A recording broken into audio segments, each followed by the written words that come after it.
Okay, anything else? All right, ladies, let's get those blue slips up here. Who's first in the list, Pat? I'm sorry? Okay. Mr. Bezzetta.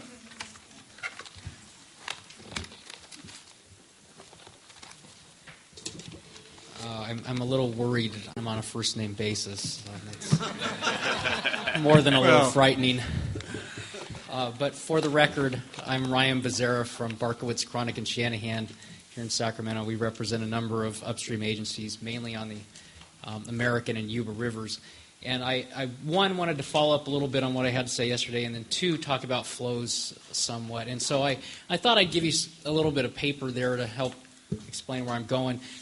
The first piece of paper you've got there follows up on yesterday, and I mentioned that as to WRR5, the concept seems to be that, well, people shouldn't necessarily change their water rights to increase water use, and I suggested you can get at that not with a recommendation, not with a policy, but just going forward, if you think somebody's doing something egregious, protest it. And so what I gave you here, this first piece of paper, is the State Water Resources Control Board's protest form. And as you can see there on the front, you can protest based on public interest considerations. Address, if you would, for a minute, the preference for case-by-case protesting of individual applications as opposed to trying to set a policy or recommendation that has universal application, and why we should prefer the case-by-case examination over a broad policy or recommendation. I think with a broad policy, if it's implemented, and in this case it would be implemented by the Water Board, what you're doing is you're injecting a very large amount of uncertainty into every single change petition. What is it that the water agency needs to do in order to meet this standard going forward? Even if you don't care, even if the Water Board doesn't care, you're injecting a great deal of uncertainty into planning processes under water rights that, because you're talking about change petitions, you're talking about water right permits that have already been granted, that agencies have been using for their planning purposes for a long time, that they have assumed this water would be available to them, and so they would file a change petition largely to optimize their systems so that they would be able to use the water they've been counting on better. And in some cases, to move water around regionally in ways that you might encourage. But if you have a Water Board policy or a Delta Plan recommendation that says, well, you need to do whatever is feasible before you come back for a change petition, June Lopez from Calaveras has said this a number of times, it really impacts planning processes, and it impacts your CEQA documents. What's the reasonable range of alternatives you need to assess in your CEQA documents? It just causes a lot of problems that I don't think you want to cause. But this is directed at Water Resources Recommendation number 5? Correct. Okay, so this is a non-regulatory recommendation that you object to. It is, but as you can see from the fact that the Water Board is taking you very seriously as to your draft plans, deadlines for new water quality objectives, the recommendations you're making have dramatic impacts in the world. And the Water Board is, of course, required to deal with permits. Is that not correct? Changes of use, locations, intakes. Right. Okay. Yeah. If you want to change, if you have a permit or a license and you want to change your point of diversion, you have to go through the Water Board. And you object to those processes being included in the already required Water Resources Control Board determination, or DWR review, because it leads to uncertainty, because you believe that some of the people that are applying for permit have not exhausted their feasible water supply alternatives? The recommendation doesn't talk about applying for permits. It talks about change petitions, which is a very different animal. A change petition is about a water right permit that you already hold, and you may have held it for decades, and you've got a very defined amount of water that you can divert under a defined season of diversion in a defined set of places for a defined place of use. And so if you're a water agency and you've got a permit, you've counted on that because the state has given you the permit to use that water. And the problem with WRR5 is it's now saying you need to evaluate and implement every feasible alternative, whatever that may mean, before you rely on the water right permit you have relied upon for a long time. Is it your position that the clients you represent, as you indicated yesterday, are primarily but not exclusively upstream water users, that they are not obligated to reduce reliance on their delta water use under statutory language? Understand we can't enforce it through that's a covered state, action. That's a state policy. There's a lot of state policies out there. So it's of no legal significance as it applies to your clients. It's not a mandatory statute. And so the word shall is not mandatory? And moreover, that code section says you shall reduce reliance, or whatever it says, based on a number of kinds of projects. Regional water supply projects, local projects, increasing water use efficiency. A lot of those kinds of projects specifically listed in 85021 are the kinds of things you have to file change petitions to implement. And so you get this circular logic of you have to do all of these other things before you do the things in 8521 in order to be able to comply with 8521. It's a real problem, and what I'm saying is you can get at the same goal simply by saying we're going to protest projects that we think are a problem. It's easily available to you, and that does not inject the same kind of uncertainty. I do want to point out that the recommendation only applies to those changes that would increase the use of water, not to existing uses of water. But what you're talking about there is an increase from existing diversions, not an increase in permitted supplies. If you want to increase your permit amount, you have to file a new application. That's a much different process. I understand, but it's from existing diversions. It's an increase in use. Yes. And that you've probably I am sensitive to some of your concerns there, but it's as a staff person managing a process where we have to have staff look at every single petition that goes to the state board versus an option to make a recommendation to them and expect them to carry it out effectively. That's a challenge. So from a staff perspective, I would rather make the recommendation, make sure that it's written clearly so that it doesn't have really negative impacts that you're afraid of. And unfortunately, I mean, I didn't think the previous version of the recommendation was a good idea. I think this one is getting more and more uncertain because you're bringing 85021 in, which is somewhat difficult to understand how you reduce reliance on the watershed when your only available supplies are the watershed. And then you're also incorporating urban water management plans, agricultural water management plans, integrated regional water management plans, which you're dramatically expanding the universe of alternatives that you may have to consider before you seek to implement the water right permit you may have had for decades. So the original policy or recommendation might actually be better, and maybe there's other language that would be a better way of. I think the feasible language that carries in both the past one and the current one is a real problem because it's a wide open recommendation. What do you mean by feasible? Is it economically feasible? Are you talking about cost effective in the sense of you're comparing the cost of your current supply to the cost of some alternative? It's very difficult to understand. And June Lopez has made very good points on that. And as a water district manager, is that she can't understand what she'd need to do. So maybe we need to clarify that language so that certainly we don't expect people to do things that are uneconomical. It would require dramatic clarification. I don't think that's not his problem. Hey, Randy, then Don. As a practical matter, I'm trying to figure out what it is that we're trying to fix with this particular recommendation. Now, what I understand from Ryan is that those districts that are already permitted can use as much water as they're permitted to use.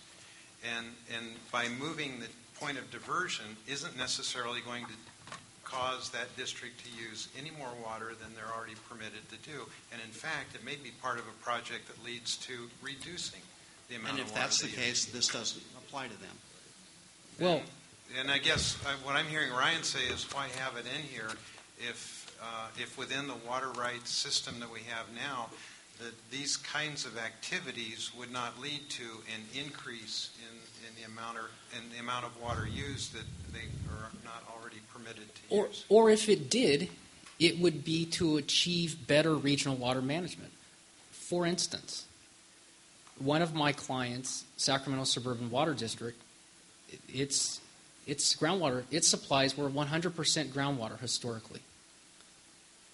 And as a result of that demand and many other demands in the northern portion of the Sacramento region, you had an overdrafted groundwater basin.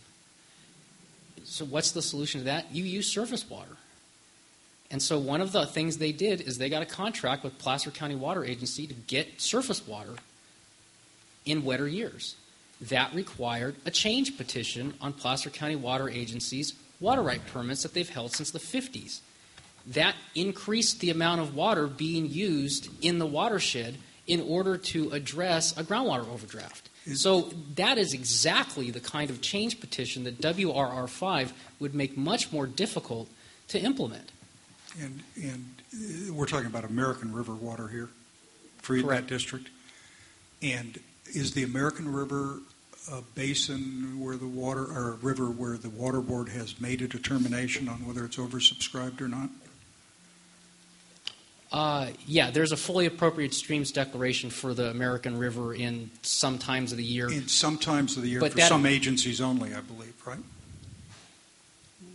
I don't know about the some agencies only part, but it is declared fully appropriated, and that accounts for PCWA's existing water right permits. I mean, that's part of the appropriatedness, to coin a term, that is accounted for in the fully appropriated streams declaration. And can the water board, in its examination of these issues, already on its own bring this matter up? Water efficiency. I mean, certainly you acknowledge that the Constitution of California requires beneficial use of water, reasonable use of water, and no wasting. Right? Sure, and that's the point I'm making, is that this council would have the ability, if you have some project that's out there that is egregious to deal with, you have the ability today to protest a change petition. Pat. Just to understand your example. Pat, is your mic on? In Yeah. Placer example, were they using the water that they had a permit for? I believe they're and I don't represent Placer County Water Agency, so here I'm speaking from not a deep level of understanding, but they generate hydroelectricity off of that. So to that extent, they're using it. I believe that their permits give them a long time to develop consumptive use of the water, because essentially it's a supply for the whole county. They have a permit that's decades old to take water far in excess of anything that they've used, and now they want to sell it, or they did sell it to suburban Sacramento. Is that right?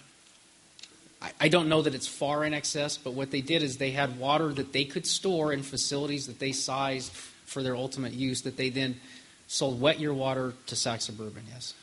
Right, they could, but they had the water, they didn't use it, then they sold it to suburban. And suburban is what areas? Sac Suburban covers the northern part of the Sacramento district, or the Sacramento area. So when you drive Highway 50 out to Madison Avenue from here, you're driving through the middle of Sacramento Suburban, and it covers that northern part. Is that all metered? They're in the process of metering. Is that between now and 2025? Or? Correct. That the district was constructed with backyard water mains, and so they're having to move mains. So the state's waters flows. Placer in the 50s got a permit to use water. They haven't needed all of it during that time. They sold it to a downstream district that is or is not efficient, but isn't metered. And you wouldn't want either Placer or Suburban to have to explain to the water board the efficiency of their water use or their alternatives. No, what I'm saying is that they do that. I mean, the water board's going to deal with those kind of issues anyway. And in this case, it was to address an overdraft. What I'm saying is... But your example doesn't seem to comport with your statement that it's water that they're using anyway. They're just changing where they're using it, and in fact, it may be more efficient and saving water. None of that seems to apply in your example. What I'm saying is, and I need to clarify then a little bit, I'm not saying that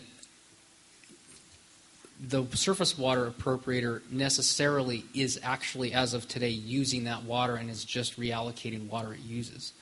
What I'm saying is that they have the permitted rights, and may have had them for a very long time, to use that water and have built all the facilities they need to use that water. They've built dams. Their water supply planning has been based on the amounts of their permits.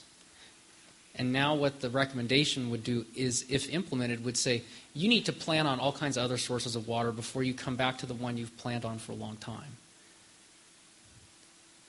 And it conflicts with the kinds of projects that are discussed in 85021, in that policy talks about moving water around, increasing efficiency, doing local and regional water supply projects. All of those kinds of things, many of them at least, are going to require change petitions. And so what you're doing is you're creating essentially a conflict within 85021 if there are significant impediments to water right changes. Now, Don, you had a question? Was he done? Okay. I was going to move on to what I thought would be the tougher subject. Okay. So. Just a question on that, then, Ryan, because when June spoke yesterday, and you spoke immediately after her, she had, and you suggested yesterday taking the whole recommendation out, but she suggested a change to the language, and I just wanted to see how this works or not, but that in that last portion of the recommendation that says implemented all other feasible, I made a note here in my packet that she said reasonable, and there was some question about all as well. So if it was other reasonable, a supply alternatives have been evaluated or implemented. Again, I don't know if that works or not. Maybe it's just the whole concept as you've described it, and obviously you elaborated on this morning. But that was the notes I had made in the asterisk yesterday. So, I mean, it may be possible to work on that language. I think one very significant consideration is cost effectiveness. okay. For instance, some places in this region have recycled water is just not going to be cost effective because the wastewater treatment plants all necessarily are at the bottom of the district. And so to be able to use recycled water, you'd have to pump it back uphill pretty dramatically in order to be able to use it. It makes an extremely expensive cost source of water. And those things, that's an element of this conversation that I would be helpful to hear a little more about too, because to me, feasible has been defined in state law since CEQA was adopted in the 1970s, and water agencies all over the state are routinely choosing the least damaging feasible alternative.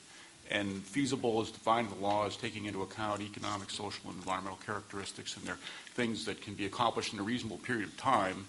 And there are agencies all the time who say, it's not feasible to do this thing because it costs too much, or it's going to take too long, or it's going to be too complicated. So we're going to do this other thing that has more damage to the environment. Agencies do that every day in California based on that word. So and it's been described, it's been tested in court, what's feasible, what's not. So I'm puzzled about why we would want to take a term that's well-defined that people are used to using and substitute for a term that's not well-defined and that people haven't used routinely. If there's more definition to it, for instance, the way CEQA defines it, then maybe we talk about that. But that's not in the Delta plan now, and it's not in the recommendation that's in the the draft recommendation that's in this additional language from yesterday. Okay, and your other point that we now stalled the more you getting difficult to. point. The other two things I gave you deal with flows. And as I thought about the discussion that you had yesterday about flows, and then this morning continued along the same lines, I mean, you're in a tough spot in relation to that subject, in that the water board has regulatory authority, but you think it's important. And so what is it you want to say about flows in the Delta Plan? And I think there is something you can say, and I think it's important, in that your whole mission is to promote the co-equal goals. And I think one thing the Delta Plan can do is discuss how the co-equal goals are being promoted and implemented in relation to flows, because it's happening. There are success stories in the watershed. And so what I gave you here are a couple of those success stories. And one is the State Water Resources Control Board order that implemented the Yuba River Accord. These are attached to the earlier petition you'd do. Correct. Yeah. And so it's about an 85-page order, but I just gave you the cover page and then the pieces that are the actual Yuba River flow requirements. And these were developed through years of technical work and are intended to effectively implement the co-equal goals on the Yuba River. And so what you see on that second page is the very detailed flow requirements as to how the Yuba River should be operated. And the third page of that is the frequency at which the various flow schedules will be implemented. And what I want to suggest to you is that third page, if you look to the most right-hand column, cumulative percentage, Schedule 1 and 2 are within the optimal range for fisheries for salmon and steelhead on the lower Yuba River. And they occur a cumulative total of 78% of the time. And so what you've had is a lot of work and effort on that river to achieve the co-equal goals of benefiting the ecosystem and increasing water supply reliability. This is a success story. The other piece I've given you is a part of the, I believe, 1,000-page biological opinion that National Marine Fisheries Service issued for the operation of the Central Valley Project and the State Water Project. And the pieces I've given you out of that relate to the American River. And if you turn to that last page, that wheel of flows. Water availability indices. Correct. And the circle there at the bottom, what that reflects is the American River Water Forum's flow management standard. Again, developed through years of work with the agencies, with the fishery agencies, with the water agencies, with the environmental groups, in a way that people believe will help the fishery and achieve water supply reliability. And there are other examples. The Feather River relicensing was a massive negotiation among water users, fishery agencies, all kinds of other agencies, resulted in a negotiated settlement that the Water Board modified somewhat, but nonetheless a very large settlement on the Feather River to balance fisheries and water supplies. And East Bay Mud has a similar kind of agreement on the McKellar River. There are success stories of how you balance flows and water supplies in the watershed. And I think it would be wonderful if the Delta Plan described the success stories and recommended to the Water Board that you account for these, that you consider the way they were implemented as they consider new Delta flow requirements. Because they're not riding on a clean slate, they're riding on a slate that is in part defined by success stories. And if the Delta Stewardship Council's mission is to implement the co-equal goals, it seems to me a very good way to suggest how the state moves forward is to describe how the co-equal goals are being implemented. Can I just? I claim no great expertise on the South River Yuba River Accord, although I represented Nevada County pro bono for a while on their support of putting parts of the river in the Wild and Scenic River Act. But my recollection is the Water Board threatened, perhaps even started enforcement actions. That led to the agreement. It was not an agreement that came out of negotiations by private parties uninfluenced. It was under the, I'll put it gently, under the prodding of a potential enforcement action by the board using its existing authority. Now, do I have it wrong? Well, it wasn't an enforcement action. What was it? It was a public trust proceeding there was not a violation of any water right permit or of any standards. There was a public trust proceeding to declare what the Water Board thought the flows should be in the lower Yuba River. Would it satisfy your requirement if we said we urged the Water Board to commence public trust proceedings to urge prompt settlements of all outstanding? I mean, Well, Ryan, I understand why you want to say it, but given the fact that the Water Board used its existing authority and constitutional provisions to prod some action, I think it's fine to say the action is okay, but to close your eyes to the fact that it wasn't exactly voluntary. Well, we're not in a exactly voluntary world now. I mean, the Water Board is proceeding with. Okay. What would you want us to say about this in the Delta Plan? I'd suggest pretty simply that you say, as the Water Board moves forward with its regulatory process of setting Bay Delta water quality objectives, it should seek to achieve the co-equal goals to the maximum extent possible. And here is how it has been done, at least as to major tributaries, and that we suggest, one, that in your process of setting flow objectives, you ensure that you're not going to cause problems for the implementation of these tributary flow regimes that have been developed at great cost and expense, and two, that you hold open public workshops that examine all of these things, that make sure that the board is holding a good process to understand how delta flow requirements might affect all of the relevant considerations, including how it may affect the balance of water supplies and fisheries that have been made in the tributaries. Why don't you send us some language? They actually have. This is something that I think we'll want to consider how the language might fit in there. Because certainly we already put in the fifth draft, I think, a footnote where we talked about settlements among the parties, and these are, at least the UBA is an example of a settlement that we would want to encourage that kind of outcome. So that's something that I think as staff we want to pay attention to.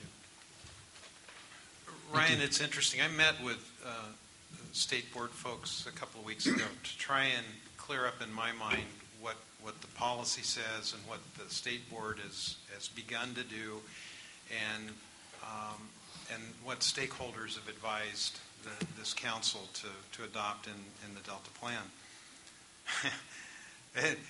It's interesting that they used the Yuba Accord as the example of the track that they're on and the outcome that they're hoping to achieve through their current process for the tributaries. And it's the only disconnect I find between your highlighting these successes and where they're headed now is that I think they intend to come up with a percent of unimpaired flow as their objective and then determine what that looks like. And I think that's the fundamental issue, that it's very... The crux of the Yuba Accord in particular was to evaluate how much water was available and how it could be allocated using storage, in large part using storage. And the problem in particular with an unimpaired flow approach, if that's where the Water Board's going, and of course they haven't said specifically as to the Sacramento system, the problem is you have very dramatic storage impacts with that. And so all of these, the Yuba Accord, the American River Flow Management Standard, they all depend heavily on stored water to be able to provide cold enough water in the summer and fall for salmon and steelhead. And the problem is if you say you have to stop storing so much water in the spring, which is, I think, someplace where an unimpaired flow regime would go, is you're losing a lot of that cold water. It's going out in the spring, not in the summer and the fall, and you have problems implementing fishery measures. And so it seems to me that, yes, the Yuba Accord was a negotiation among all the interested parties on allocating responsibility, but it was primarily a negotiation about how to allocate the water that was available. And so I don't think you can break the two apart and say, well, here's the water that's available, and we're going to say how much needs to go out, and now you negotiate about how to allocate responsibility. It all has to work together. At least that's what the experience has been on the tributaries. It all has to work together in setting the original regulatory objective. Thank you. Sir. Mr. Zlotnick. Oh, I'm sorry, Don. Excuse me. Ryan, just before you, not so much a question, but I do think the suggestion that having some narrative that talks about, and I don't think it's unimportant, some of the background as to how you got there, but if you have some success stories to certainly document those. And again, this would be a point of reference for not only Water Board, but for others, because if it's embedded in the plan in a way that correctly reflects the outcomes, then I think it does show the sum and substance ever how people get there through all the gnashing of teeth and all the button heads. But if you ultimately get there, then I think that's important, because it does show that through a variety of means, including obviously the roles and responsibilities that the agencies and others have to enforce, if that's what it ultimately comes to, that you can get there. And I think that's Right. important. So I would concur that having some of that without burdening the document with too much narrative, I do think those are important. Again, because I'm familiar, obviously, with the water forum agreement and some of the things on the American River, and again, those didn't come about necessarily easily, but through a lot of effort and a lot of work on a lot of people's parts. So, And we, when I say we, the Ag Urban Group, have offered some language that discusses these things and how they fit together with broader concerns. Thank you, sir.